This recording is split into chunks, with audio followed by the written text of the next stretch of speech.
দেশ বিদেশের ব্যবসা বাণিজ্য আর অর্থনীতির সব খবর নিয়ে আমন্ত্রণ ওয়ালটন স্মার্ট ফ্রিজ বিজনেস রিপোর্টে। সামষ্টিক অর্থনৈতিক ভারসাম্য নিশ্চিতে আগামী 6 মাসের মধ্যে রিজার্ভ পরিস্থিতির উন্নতির তাগিদ। রোববার প্রকাশ হবে বিগত সরকারের লুটপাটের তথ্য। অবশেষে নতুন টাকা না ছাপানোর সিদ্ধান্ত থেকে সরে এসেছে কেন্দ্রীয় ব্যাংক। 22,500 কোটি টাকা ছাপিয়ে দুর্বল ব্যাংকগুলোকে তারল্য সহায়তা। বকেয়া বেতন সহ বিভিন্ন দাবিতে প্রায় প্রতিদিনই গাজীপুরের ঢাকা টাঙ্গাইল মহাসড়ক অবরোধ করছে পোশাক শ্রমিকরা। চলাচলে চরম ভোগান্তি। এমন সব খবর নিয়ে আমাদের আজকের আয়োজন। Double million offer, Walton fridge কিনে পেতে পারেন 20 লক্ষ টাকা, রয়েছে কোটি কোটি টাকার নিশ্চিত উপহার। আগামী 6 মাসের মধ্যে রিজার্ভ পরিস্থিতির দৃশ্যমান উন্নতি না হলে সামষ্টিক অর্থনীতির ভারসাম্য নিশ্চিত করা কঠিন হবে। বৃহস্পতিবার রাজধানীতে ইকোনমিক রিপোর্টার্স ফোরাম আয়োজিত আলোচনায় এমন মত উঠে আসে, যেখানে বলা হয় মূল্যস্ফীতি নিয়ন্ত্রণ, খাদ্য নিরাপত্তা ও সামাজিক সুরক্ষা নিশ্চিত করা হওয়া উচিত সরকারের আগামী 6 মাসের প্রধান লক্ষ্য। এ সময় রোববারের মধ্যে বিগত সরকারের লুটপাটের তথ্য প্রকাশ করার কথা জানান শ্বেতপত্র প্রণয়ন কমিটির প্রধান। 3 বছর আগেও দেশে রিজার্ভের পরিমাণ ছিল $4,800 কোটি। তবে ডলারের বিপরীতে টাকার অব্যাহত দরপতন, আমদানি রপ্তানির মাঝে ফারাক থাকায় সেই রিজার্ভ নেমে আসে $1,500 কোটি নিচে বিগত সরকার ক্ষমতা ছাড়ার আগে, যা এখন আছে 1,900 কোটির ওপরে। পাশাপাশি 2 বছরেরও বেশি সময় ধরে জীবনযাত্রার উচ্চচাপে আছে সাধারণ মানুষ, যার নিয়ন্ত্রণে বর্তমান সরকার বেশ কিছু পদক্ষেপ নিলেও এখনও নিয়ন্ত্রণে আসেনি মূল্যস্ফীতি। অর্থনীতিবিদরা বলছেন, রিজার্ভের ভগ্নদশা ও অব্যাহত জীবনযাত্রার ব্যয় বৃদ্ধির কারণে নিয়ন্ত্রণ করা যাচ্ছে না মূল্যস্ফীতি। ইনফ্লেশন অনেক উঁচা এবং আমাদের রিজার্ভ অনেক কমে গিয়েছে। এই দুইটার কম্বিনেশন শুধু বাংলাদেশে না, পৃথিবীর যে কোনো ইকোনমিতে থাকলে সেখান থেকে ইকোনমিকে বের করে আনাটা এক্সট্রিমলি চ্যালেঞ্জিং টাস্ক। মূল্যস্ফীতি নিয়ন্ত্রণ, খাদ্য নিরাপত্তা নিশ্চিত করা এবং সামাজিক সুরক্ষাকে কার্যকর করা, এই 3টে বিষয় একই সূত্রে গাঁথা। এটা একটা অন্যতম প্রধান আমাদের লক্ষ্য হতে হবে পরবর্তী 6 মাসের জন্য। অনুষ্ঠানে জানানো হয়, আগামী 6 মাসের মধ্যে রিজার্ভ পরিস্থিতির উন্নতি না হলে বিপাকে পড়তে পারে দেশের অর্থনীতি। এমনকি খাদ্য মূল্যস্ফীতি কমাতে বাড়াতে হবে নিত্য প্রয়োজনীয় পণ্যের আমদানিও, অন্যথায় চাপ বাড়বে সাধারণ মানুষের উপরে। তাই রপ্তানি আয় ও রেমিটেন্সের প্রভাব বাড়াতে উৎসাহমূলক প্রণোদনা সহ বিশেষ সুবিধা প্রদানের পরামর্শ দিয়েছেন তারা। সামনের 6 মাস আমাদের জন্য অত্যন্ত ক্রিটিক্যাল সময়। কেন স্পেসিফিক 6 মাস সেটা বলতে চাচ্ছি না, বাট অ্যারাউন্ড 6 মাসের মধ্যে আমাদের রিজার্ভে যদি একটু স্বস্তি না আসে, আমাদের পক্ষে কিন্তু তারপরে ম্যানেজ করাটা ক্যান বি কোয়াইট ক্রিটিক্যাল আর কি, আমি সেটা মনে করি। আমাদের হাতে যে পলিসি টুলসগুলো আছে, যে ইনস্ট্রুমেন্টসগুলো আছে, সেগুলোকে খুবই ডেলিকেট ওয়েতে ব্যবহার করতে হবে, এক্সট্রিমলি ডেলিকেট ওয়েতে। একটু যদি আমরা ঠিক সিদ্ধান্ত না নিই, আমরা কিন্তু হোঁচটকে পড়ে যেতে পারি। আলোচনায় শ্বেতপত্র প্রণয়ন কমিটির প্রধান জানায়, সাধারণের ধারণার থেকেও অনেক বেশি ক্ষত আছে দেশের অর্থনীতিতে। আওয়ামী লীগ সরকারের আমলে ঠিক কী পরিমাণ দুর্নীতি, অনিয়ম হয়েছে, এর প্রভাবে অর্থনীতি কতটা ক্ষতিগ্রস্ত হয়েছে তা প্রকাশ করা হবে আসছে রোববার। ডেঞ্জারাস ইকোনমিক সিচুয়েশন কিভাবে সৃষ্টি হয়েছে সেটা সম্বন্ধে আমাদের যে সাধারণ যে প্রচলিত ধারণাগুলো আছে, যে এই সংশয়গুলো আছে, আসলে পরিস্থিতি তার চেয়ে অনেক বেশি জটিল এবং গভীর। এটি এক কথায় যদি আমি আপনাদের বলি, বাকিটা আপনারা রোববার সোমবার জানবেন আর কি। একটি সংস্কার কতখানি হবে, কত ধৈর্য নিয়ে মানুষ সেটাকে দেখবে, তার পরিধি কি হবে, তার গতি কি হবে, তার সব কিছু নির্ভর করবে স্বস্তি এবং নিরাপত্তা। এই দুটোকে যদি না ঠিক করা যায়, তাহলে আমাদের সংস্কারের কোনো উচ্চাশাই কিন্তু আমরা পৌঁছাতে পারবো না। অনুষ্ঠানে উন্মুক্ত বাজেট জরিপের ফলাফল প্রকাশ করা হয়, যেখানে দেখা যায় বাজেট প্রণয়নের স্বচ্ছতার মাপকাঠিতে বাংলাদেশের স্কোর 37, যা আন্তর্জাতিক মাপকাঠি থেকে 8 পয়েন্ট কম। নেই জনগণের সম্পৃক্ততাও। বিজনেস রিপোর্ট, মাছরাঙা টেলিভিশন। শুরুতে টাকা ছাপানোর সিদ্ধান্ত না থাকলেও অবশেষে নতুন টাকা ছাপিয়ে দুর্বল ব্যাংকগুলোকে তারল্য সহায়তা দিয়েছে কেন্দ্রীয় ব্যাংক, যার পরিমাণ 22,500 কোটি টাকা। বৃহস্পতিবার এক সংবাদ সম্মেলনে এ তথ্য জানান বাংলাদেশ ব্যাংকের গভর্নর। ফলে রোববার থেকে এসব ব্যাংকের গ্রাহকদের টাকা উত্তোলনে আর কোনো সমস্যা থাকবে না বলে জানান তিনি। রাজনৈতিক পট পরিবর্তনের পর দেশের ব্যাংকিং খাতের দুরবস্থার চিত্র উঠে আসে। 11টি ব্যাংক গ্রাহকের টাকা দিতে হিমশিম খাচ্ছে। এই সংকট সমাধানে দুর্বল ব্যাংকগুলোকে সবল করার চেষ্টা করছে বাংলাদেশ ব্যাংক।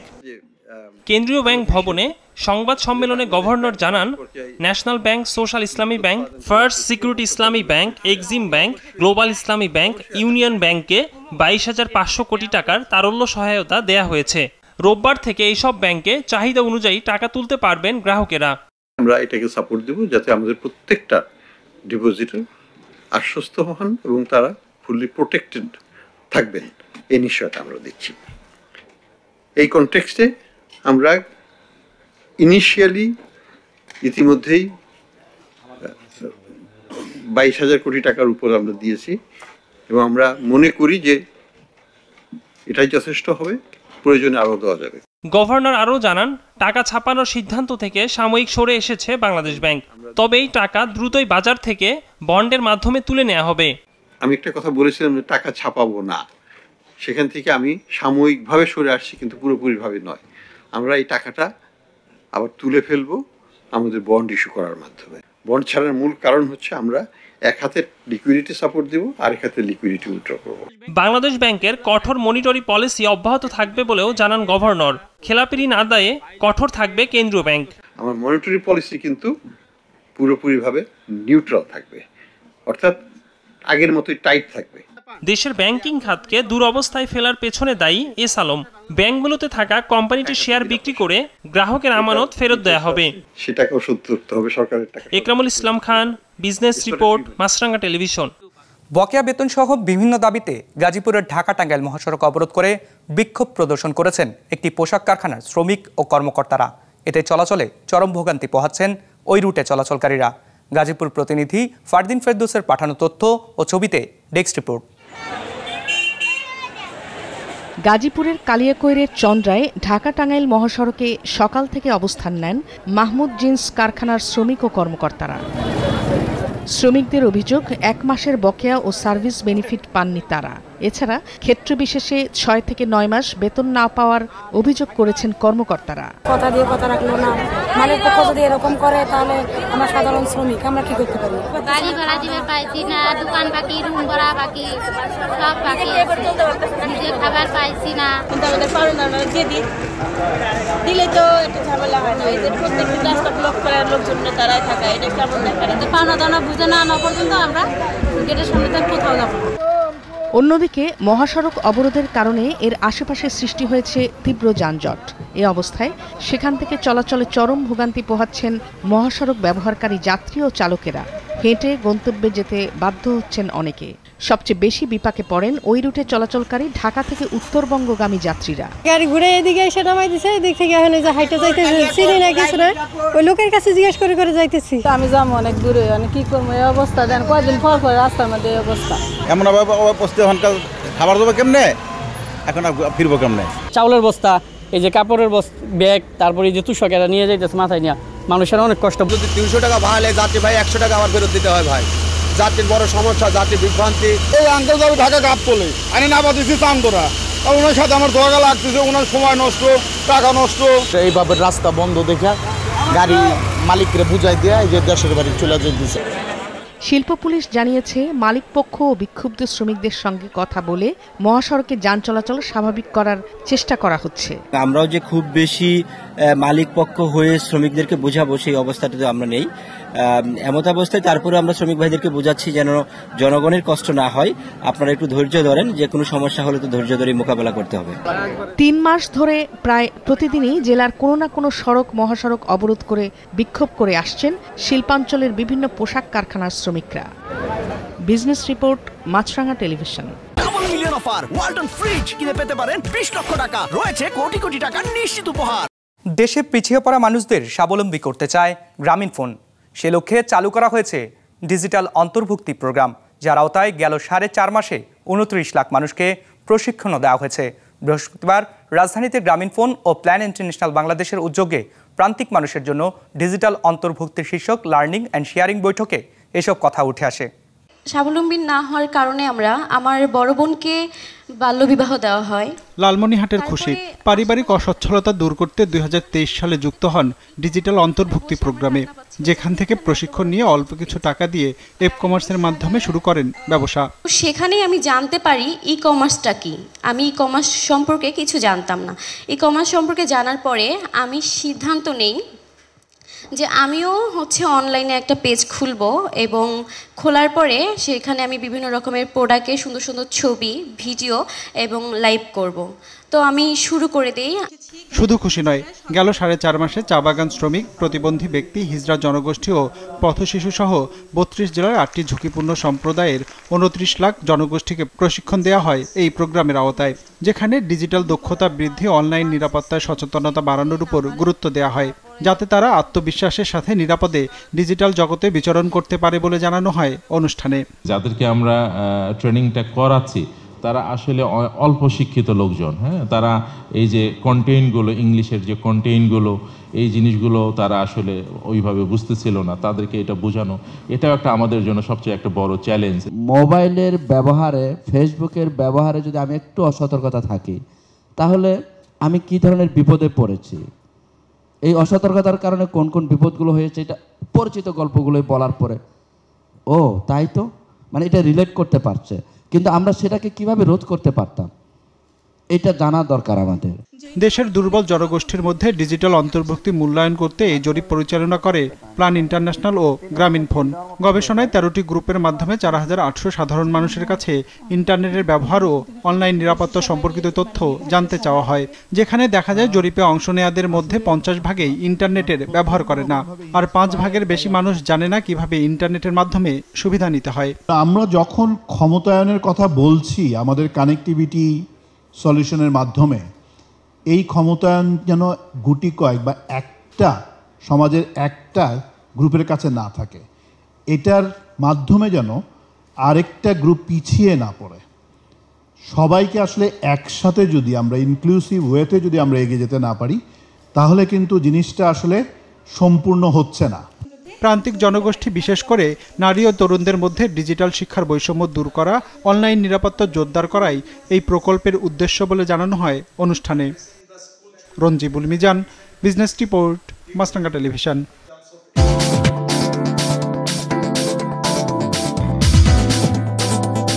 সূচকের পতন দিয়ে সপ্তাহ শেষ করল ঢাকার শেয়ার বাজার। সার্বিক সূচক ডিএসএক্স 5 পয়েন্ট কমে দাঁড়িয়েছে 5192-তে। হাত বদল হয়েছে 473 কোটি টাকার শেয়ারের মালিকানা।